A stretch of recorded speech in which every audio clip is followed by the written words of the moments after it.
What goes on, everybody? So, a bit of a different video for you guys today. If you guys are a long-time viewer of the channel, you guys know I love talking about strongman. And in the upcoming weeks, we have the Arnold Strongman Classic, one of my favorite shows to talk about. And yeah, this is basically gonna be my predictions video, my thoughts on the show, the overall events, who I think is gonna do good at what, who I think is gonna suck at what. And this is all just my humble opinion. So if you disagree or agree, doesn't really matter, but let me know your thoughts in the comments at the end of this video. In this year's Strongman 2026 Arnold Strongman Classic, words are hard, guys, bear with me. We're going to have Austin Andrade, Mitchell Hooper, Ray O'Neill, Andrew Burton, Bryce Johnson, Nick Gardione, Thomas Evans, Martins Licis, Lucas Hatton, and Trey Mitchell. So a stellar lineup, to say the least. We have some returning champions within Mitchell Hooper and Martins Licis. We have the returning Lucas Hatton, who took second, a runner-up from last year, and a few newcomers. We have Andrew Burton, who did win the amateur strongman, Arnold Strongman show in the previous year. So he's making his debut on the grand stage, which I'm very excited to see. We have another, fellow American. He is the former world's strongest firefighter, so he's repping out there. And some other big names, of course, we have Martins Licis, someone who I actually grew up watching, someone who I love watching in the early 20-teens, 2018, 2019. Of course, formerly lived in California until he moved up north. So, but it's really cool to see him, make a huge comeback. So I'm excited to see him and just hopefully make some stellar PRs overall, because this man has been on a hiatus for about 2 years now. So this is, first major competition back, his last year of competition, I may add. So I pray everything just stays in one piece for him, and he can make some moves this year. And of course, like I said, we have Ray O'Neill previously as well. We have 2025 World's Strongest Man in Reno. Not the best last few shows when it comes to the majors. Obviously, he won World's Strongest Man the last year, but the Rogue Invitational, not the greatest showing. But he smashes any other SLC or SCL show, the Strongman League shows that he always does, and he usually dominates on. So I'm really curious to see how he's going to do on the Arnold. Again, he has every reservation and right to be there, so I'm really cool to see him there. And yeah, we're just going to go down one by one. These events, again, those guys I think are going to be kind of like the top names, but we're going to see each one and just go down the list. And first things first, we have the Max Elephant Bar deadlift. So yes, we have the deadlift that always starts off the Arnold for the last, which feels like 10 years. And it's on the elephant bar, which, if you guys are unfamiliar with that, the elephant bar is basically kind of like a longer, chromed out, whippier deadlift bar that some guys love, some guys hate. It's very famous for taking out a lot of prominent deadlifters like Brian Shaw, Zydrunas Savickas. But again, other guys usually dominate at this bar, like Hafthor Bjornsson or even this year's Mitchell Hooper. But with that being said, going into the max deadlift, some of the favorites I have to say is Mitchell Hooper. He always comes second to Thor when he's ever in the show, and this year will not have Thor. So it makes the most sense to think Mitchell is going to take the win. I could be wrong. We might be surprised. We'll see. But when it comes to the top three in the max deadlift, again, probably Mitchell Hooper. Austin Andrade was very close to pulling 1,000 pounds last year, so I see no reason why he's not going to try it again this year. Hopefully he's learned the bar, won't fall again, which he's very infamous for. And honestly, the next runner-up, I'll probably say Trey Mitchell. He has the record right now, I think, in the raw deadlift, meaning without a suit. And that was for 70 kilograms, which is around the ballpark of 1,050, if I'm not mistaken. Please correct me if I'm wrong. But yeah, he is a monster at the deadlift.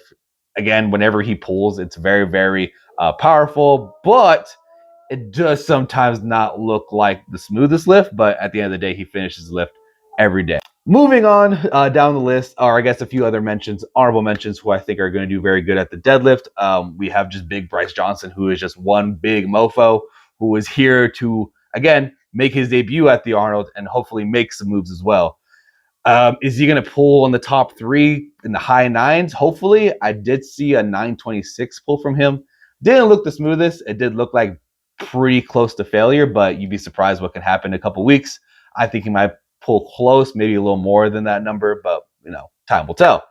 Another big puller, Lucas Hatton, my boy. I am representing the merge. Shout out to him. Again, he pulled a very, very comfortable 926, if I may add. Whether he has more in the tank on that day, I like to think him and his coach, Alec, are very, very good at programming and know when to peak.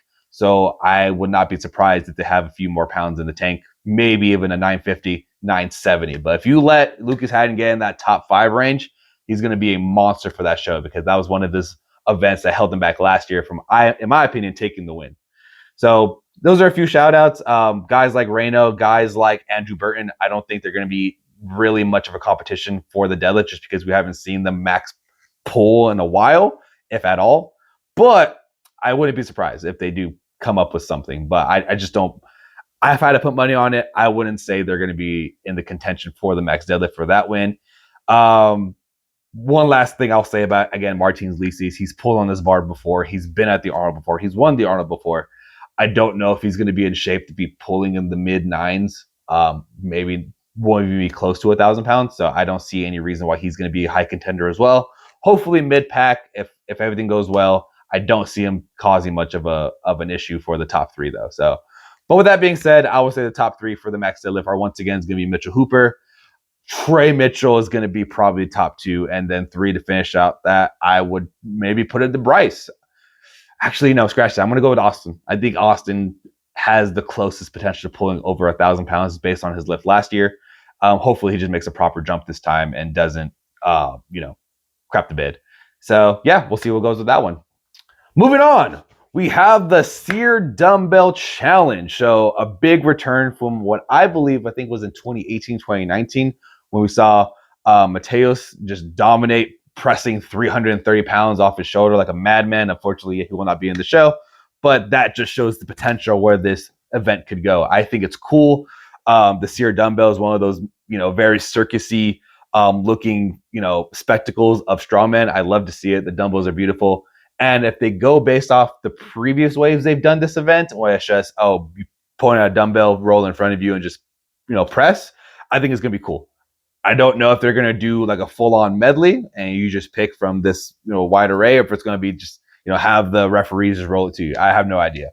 But with all that being said, the top 3, again, I don't think is going to be much contention, because I think Lucas Hatton is going to be your favorite for the Seir Dumbbell Challenge. I think he's going to be a strong contender for most of these pressing events, but the Seir Dumbbell is bread and butter. I have yet to see someone actually beat him in the majors. The only few people who could possibly beat him are not even invited to the show. So with that being said, yeah, Lucas Hatton, he's going to be a heavy favorite. Martins Licis has a phenomenal Seir dumbbell technique where he just basically holds it vertical, which is, again, astonishing to see. And he has pressed, I believe, around 280, 290 in comp. I might be wrong with that. But again, he has experience, which is going to be very, very crucial for a show like the Arnold in general. And, you can't count out Mitchell Hooper. Again, this man's a monster when it comes to adapting. When it comes to his dumbbell, I don't like the way it looks personally, but who am I to say, right? I'm just a simple lightweight. But it's not the crispiest move. It's not the crispiest press. He does have a lot of wobble, which I know when it comes to dumbbell and ref calls, there's a lot to be desired.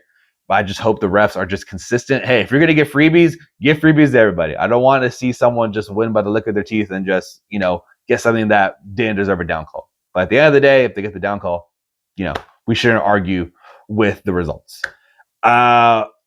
Any honorable mentions or mid-pack? Again, we have some good pressing. We have, again, Nick Guardione, who isn't the best presser in the world. But when it comes to dumbbell, he might move. He might move a little bit. He might actually cause some stir up in the points. Again, you can't count out Thomas Evans, another American who, again, is phenomenal at pressing. He is a bit of a dark horse, in my opinion. I don't think a lot of people really mention him. But again, he's not really prominent on social media or posting videos. So people are just going based off the occasional PR video or training video. But going based off his last few performances at Strongest Man on Earth, the Rogue Invitational, I wouldn't be surprised if he does stir up some points as well. Who am I kidding? Well, Trey Mitchell, again, another pressing machine. Dumbbell isn't his strongest pressing movement. I know he's a monster at Viking press and log. Dumbbell, hopefully, there's going to be carryover. I'm just really curious on how the whole layout is going to affect who dominates where.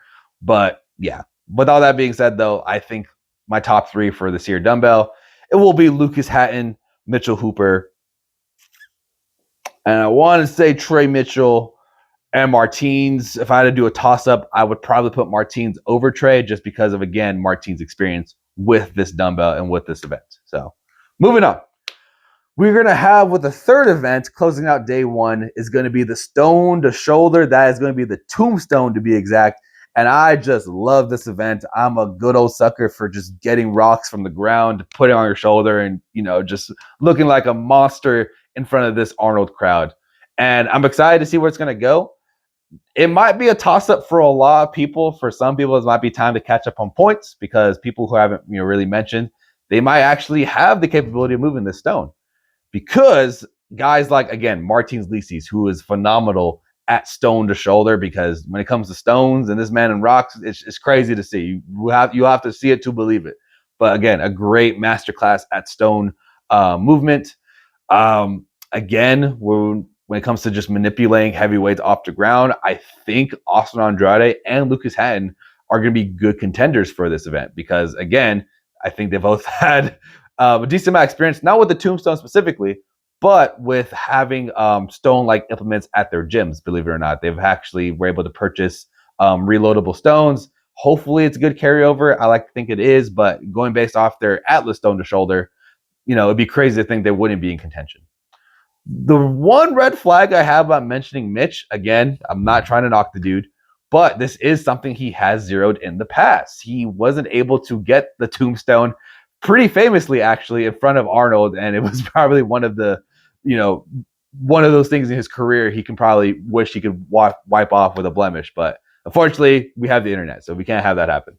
But I like to think that, you know, he's someone to learn from his mistakes. Mitch is always a masterclass of just adapting. So we'll see. I hope he's able to, you know, bring his best. But at the end of the day, you either get it or you don't. So, but overall, with that being said, I would say for this particular event, when it comes to Tombstone to shoulder, my heavy favorites are going to be Martins, actually. I wouldn't be surprised if he takes first because he might just load it on his shoulder for multiple reps. Who knows? Second and third, respectively, I'm going to go with Lucas Hatton. And I want to say, call me crazy, I'm going to say Austin Andrade because this man, for whatever reason, he just loves stone to shoulder and he's able to make it look good as well. So those are going to be my top three for the Tombstone to shoulder. Starting off with day two, the Diddy stone carry and to drag. So the drag sled is going to be returning from last year. I was really impressed by this event. Yes, it moved a little more, you know, medley-ish, more fast than I would like for the Arnold, but I liked it. I like the implement. My issue is the Diddy stone because, as you will hear from a lot of pro strongmen, they do not like the Diddy stones, and not to mention moving them with speed is going to be pretty dangerous in my opinion. But the show runners are going to show some grace and just allow you to manipulate the Diddy stones however you want to get to that sled. So it seems like everyone's going to try to duck walk them. It's gonna be interesting to see because, again, duck walking is, you know, again, not the best movement in general, but it's gonna be very different from doing it from stacked plates to the actual Diddy stone because from what I've seen in past years, it's very, very wide. So you're going to be in a very, very precarious position. Hopefully no one's adductors get teared. Hopefully no hamstrings get teared. Praying to God that doesn't happen. But I do think the additional stone weights, hopefully, is going to make the sled heavy from what it was last year. Maybe they'll make the actual physical sled heavier because I don't want it to be a drag race like it was last year. I want to see people not finish. I want to see people gassed. And I want definitive winners in this type of event. So hopefully that'll be the case. And yeah, but with that being said, when it comes to my favorites for this event, the carry and drag, you can't count on Mitch. He has the record for the Diddy stones. I don't know if he's going to straight up just walk them, if he's going to attempt to duck walk them. I haven't seen too many videos of him practicing duck walk, so we will have to see. But again, when it comes to Diddy stones, I'm going to say he's the favorite. We don't know really what this whole contraption is going to look like, so that just is my guess. But I do think the speed demons are going to come out. So the Rain O'Nells, the Andrew Burtons, I think those guys are going to be the ones to really try to salvage points in this at this point of the contest. And again, that goes with Nick Gardione as well.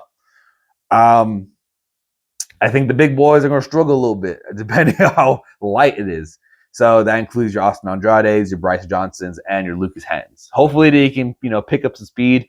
pick up some type of tactic to, get the stones from point A to point B onto the sled.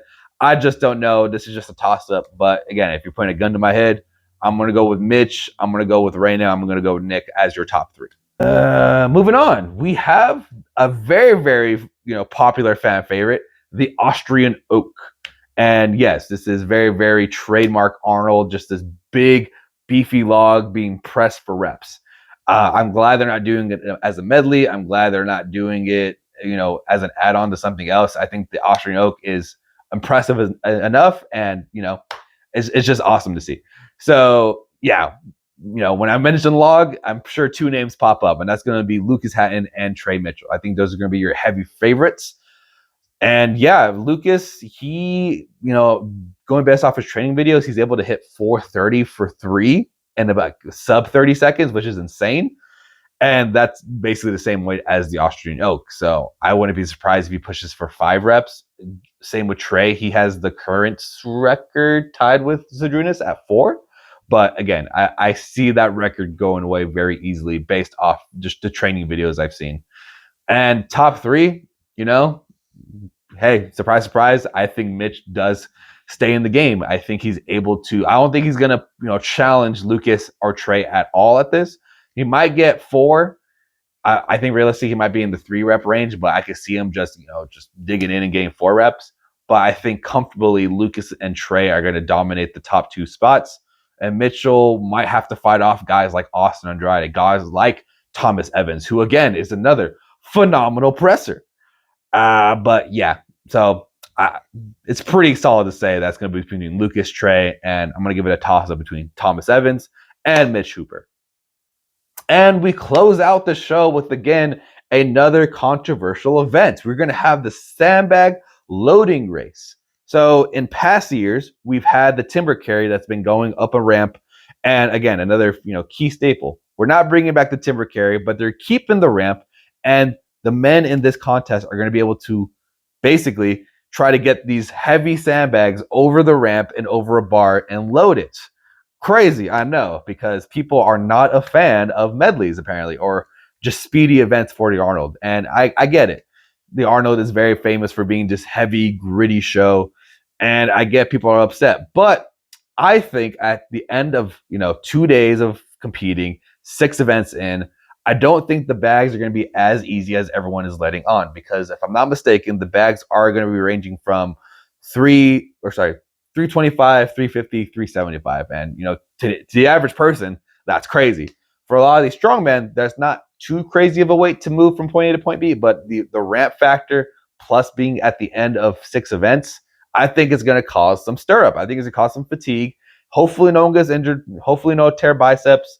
But I don't think it's going to be as easy peasy as everyone's letting on. But yes, again, the heavy favorites are going to be the speedy guys. I think that people who weren't able to, dominate the last 5 events, I think this is where they can steal points, possibly even podium. These are guys like Reyno, like Nick Gardione. I think Bryce Johnson is going to be that dude who just gorillas these 3 heavy bags up the ramp, I don't know how guys like Trey, Lucas, or even Austin are going to, adapt to a ramp type style. We've seen training videos where they are training cardio, they are training going up different types of ramps. I just don't know what's going to look like at the end of the day. But again, gun to my head, you want my 3 people, my 3 top picks. I'm gonna say, call me crazy, I think Reyno might take the win in this, because this man, if you watch his 2025 World's Strongest Man Kanak medley, and he's able to bust through this medley in sub 30 seconds, I see no reason why he's not going to be able to just blow through these bags, okay? Again, he might not be as beat up as the other guys. He might not be as statically strong as the other guys, but I think this is one of those events where Reyno can actually sweep in and take an event win. 2, how can you count out Mitchell Hooper, right? I think he's, again, I haven't seen too much footage of him actually training sandbags up ramps or any type of factor like that. But again, I think his cardio is going to kick in enough to where he's going to, blow through this as well. And 3, call it a toss-up again between Andrew Burton and Nick Gardione. Nick Yardione is one of those sandbag dudes. He is able to freaking shoulder 400 pounds. He might just take the option B and just shoulder it over the ramp. I have no idea. And Andrew Burton, yes, I think he is a faster dude. He does have a history of bicep injuries. I don't know if that's going to be a factor in the way he moves for the sandbags, but again, we'll see. But again, gun to my head, I'm going to say Rain O'Neill, Mitchell Hooper, and I think Nick Yardione might be able to sneak into that top 3 for this last event. So overall, with all that being said, I think we have a solid Arnold lineup, a solid line of events, and I think it's going to be a lot of commotion with these points. I don't think it's going to be a blowout. I know Mitchell Hooper, the big question, is he going to be a 4P champion? Yes, he has won the Arnold the last 3 times he's been there. He has a 100% win rate. Is he going to lose the streak? Is he going to just continue it? We don't know. But I like to think that it's not going to be a blowout. I think guys are going to come back in better form, like before they, or they're going to come in better form than they've ever had before. So guys like Lucas Hatton, he's come in second place. He's been a runner-up before. He's been to the Arnold, but I think he's going to be in a lot better of a condition than he's been in previous years. We have, again, the returning Martins Lises, a former champion. The big question is he going to be in top form like he was in the past, or is this just going to be kind of a stay put together type show? We don't know. And, there's always guys like Trey. Trey's biggest thing in the past is that he's had grip issues. He's always, lost or zeroed the timber carry, which always has kept him away from the podium. Timber carry's gone. Is he going to come back and just smash now? I don't know, man. Speaking of smash, we have Austin Andrade, who, again, has had a history of having kind of flips. He's always been kind of runner-up to the podium. He's been a consistent 4th place at the majors. Is this the year he takes the podium? I'm excited the more I talk about it. So I'm excited for the show. Please go check out on their live stream. I think it's going to be I think it's great for the sport, for anyone who just, puts it on the back, playing it. But with all that being said, I forgot to get my podium. If you want, again, a gun to my head, who are you picking to be the top 3? And I'm putting money on this, metaphorically. But my heart is saying this right now. I think Lucas Hatton has what it takes with these lineup of events to take first, to make his first major win. And I think he's going to barely outshine Mitchell Hooper and end the streak. I'm praying to the Lord that this is true, because I want to see an American back at the top spot for the Arnold. And 3rd place, I'd be crazy to say that Trey Mitchell doesn't take the podium win. I actually don't think he has podium at the Arnold, if I'm not mistaken. So it'd be really cool to see. I think Trey's in top form. I think he's been the strongest he's ever been, and he's been training or competing at the major since like 2019. So I would love to see him actually just finally make that podium, cement his name as one of the top guys, and be a podium finisher at a major. And again, I think this is a show where he can do it without a major key grip event like the timber carry. And mid-pack, again, I want to see Martins do good. I want to make sure that, I'm hoping that he just stays one piece, because I know this is going to be his last full year of competing, and he has World's Strongest Man to deal with. Realistically, I feel like World's Strongest Man might have been a better show to start off with his comeback, but you know what? It is what it is. And, I want guys like Nick Yardione and Bryce Johnson and Andrew Burton and Rain O'Neill and Austin to really make a name for themselves. I want them to excel. I want them to PR. I want guys like Thomas Evans to get the respect that he deserves. But yes, with all that being said, I think it's going to be a phenomenal show. Please go check it out. And just to reiterate, my top 3, I think I'm calling it as Lucas, Mitchell, and Trey Mitchell as your Arnold 26 podium finishers. Let me know what you think. Let me know if you agree with that list. Let me know where you agree or disagree throughout my events. Let me know how you like the events. If you hate them, let me know. If you don't even know what strongman is, maybe we could do a whole video on that. And yeah, love you guys. Let me know what you think, and we'll see you guys next time. Have a good one.